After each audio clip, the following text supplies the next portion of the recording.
Welcome to Leaving Crazy Town with Finn and Sarah. Now that Sarah's adjusted her hair, she's going to introduce herself. We thought it would be good for you guys to get to know who we are, a little background. Who are you, Sarah? All right. We don't want to go on and on and tell you my long history. I think we were discussing we might tell our stories later on down the road, once we kind of have the channel out there for a while. But I will say, so I'm a psychologist and I worked with addiction and addicts for the last 25 to 30 years. That's why I'm fried. Okay. Is that the only reason? There are numerous reasons. Okay. Lots of my codependency behavior made me fried too. But so I'm a psychologist. I work with addicts for a long time. I loved my job.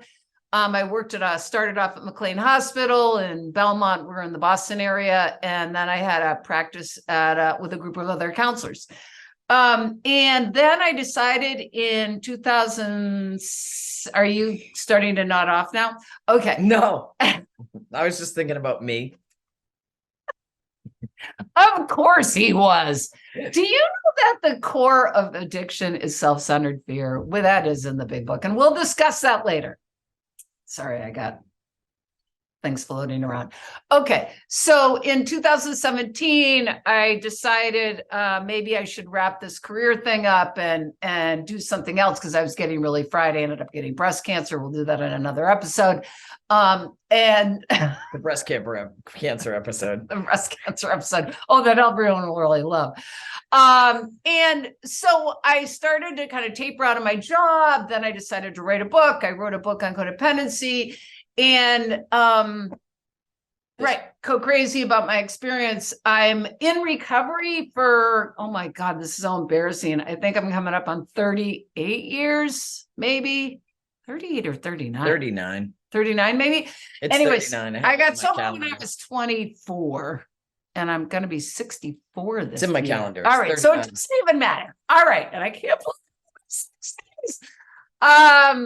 Okay. So I got sober a long time ago. So I have a lot of experience with being in recovery, which would be helpful to our audience because I've pretty much made every mistake known to man. So we will be talking about our numerous relationships, codependent, non-codependent.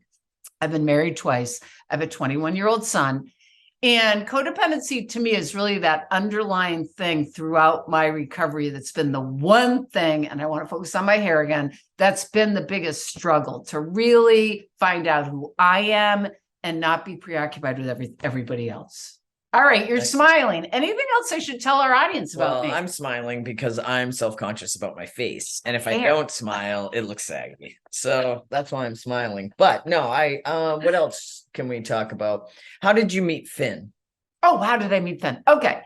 At the beginning of the virus, all that stuff, when we all started to go to Zoom meetings, I met Finn. Finn and his wife at the time started a Zoom meeting. What year was this? 3 years ago? 2020. 2020? March 19th, 2020 was the first day we held the meeting. Okay. I think I got on in like July.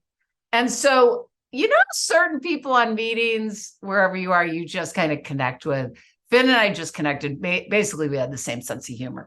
And we have a lot of the same ways of thinking and stuff. So we connected and we've gotten to be pals. And then we started doing a codependency group on Zoom, which was epic. And really, we're still doing it. And then I have kind of semi-retired. I said semi, but I really am retired.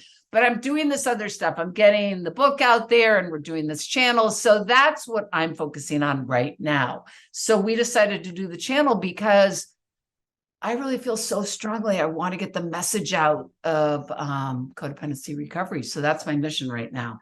And Finn and I are going to get that message out. Yeah, we're on the search for freedom and we want to share it with other people. Amen.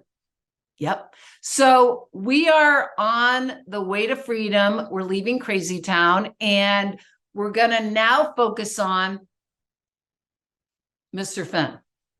So Finn, do you want to say something about yourself? Tell us a little about yourself. Well, I just turned 55. Oh my gosh. It Speed limit blows my mind. Anyway, that's not really that important because I feel like I'm probably 12. I was born a long, long time ago as a girl to two drunks. Yeah. Did Yeah. not think I was a girl until they told me I was. So anyway, I'm transgender. I think I'm trying to think, what else could I say? I'm a lawyer. I'm a tax attorney. I did work in the psych field for a little while. I worked with abused kids, which I was abused. It was very triggering. And yeah, so I've also had a journey through my life of I'm an addict, and I've been in recovery for almost 7 years next month, if I God willing. huge.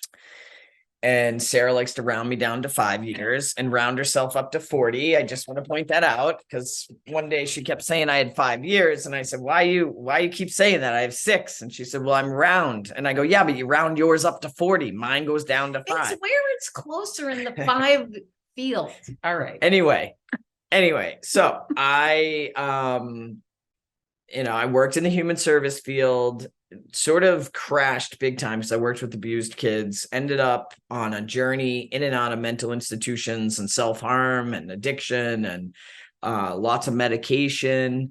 And my wife and a friend of ours, we decided to meet every week, and we were looking at codependency stuff. And I was laughing to myself because they brought a list of codependency behaviors. And the first few pages, they're reading them. And I was like, and I was there to help these two codependent people.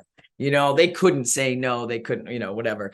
And then they flipped the page to the controlling behaviors. And I was like, maybe I am codependent.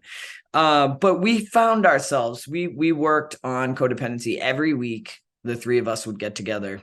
And it just felt like it was getting worse. Because the awareness was there, but I didn't know how to get out of it. I didn't know that if I set a boundary, it didn't mean the boundary was there forever, that people still violate boundaries and it's continuous. And I started to really see the codependency in every area of my life. Not so where before I was very much aware of it, but I didn't know how to move. I didn't know how to leave CrazyTown, basically. I just became aware of CrazyTown. And when you become aware of CrazyTown, you don't know how to get out of it. Not a fun place to be. Right. Part of the process. So basically, I am a fun-loving transgender guy who is always seeking to get my life into a better place, constantly working on myself. I love helping others. I sponsor people in programs. I love doing the groups with Sarah. We do them together. Sometimes I feel like she's the doctor and I'm the patient. I don't like that. So then I have to, make sure we're talking about her stuff too. What else about me? I think that's a lot. I think we're a good combo. For whatever reason, we have a good chemistry and we have a lot of fun. We have a lot of fun. And that's what we really want to have here is like, because this stuff, addiction and codependency and past trauma and everything people go through to get sober or to walk into an Al-Anon meeting or to go to some recovery program, it's not easy. And many of us experience a lot of pain. So we are totally open to discussing all that stuff. You just reminded me. Sorry. And we are about getting beyond it. Like one of the mantras of our channel is, I am responsible for my life. And the reason Finn blows my mind all the time is when I think about what he's gone through in his life, and tons of people watching this channel in the world, in the addiction world, have had tons of trauma.